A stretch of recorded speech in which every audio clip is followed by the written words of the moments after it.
Halo Papa sayang, lagi di mana Pak? Udah sampai toko? Udah nih Ma, baru aja Papa buka tokonya. Gimana deh Ma, masih demam? Oh gitu, masih nih Pak. Tadi Mama cek panasnya 38 derajat. Rencananya Mama mau bawa adik ke puskesmas sekarang.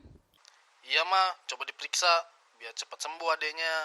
Oke Papa, tapi Papa udah bayar iuran JKN KIS bulan ini kan Pak? Astaga, Papa lupa Ma. Ah Papa, sekarang udah tanggal berapa coba Pak? Ya Ma, ampun. Kartu BPJS-nya ada nggak bisa dipakai berobat kan? Masa tiap bulan harus Mama ingetin terus? Papa buruan bayar sekarang ya. Ya, ini Papa bayar sekarang Ma ya. Sekarang, Pak. Iya Ma, iya.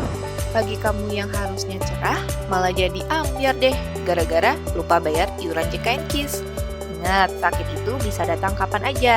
Walaupun kita tidak sedang sakit, tapi iuran yang kamu bayarkan itu sangat membantu keluarga dan kerabat yang sedang membutuhkan biaya pengobatan loh. Bayar iuran tepat waktu dan jadilah pahlawan JKN KIS untuk orang-orang di sekitarmu. Manfaatkan juga program auto debit pembayaran iuran JKN KIS supaya kamu terhindar dari lupa. Informasi lebih lanjut, hubungi Care Center BPJS Kesehatan 1.500-400 atau temukan kami di media sosial BPJS Kesehatan yang ada centang birunya ya.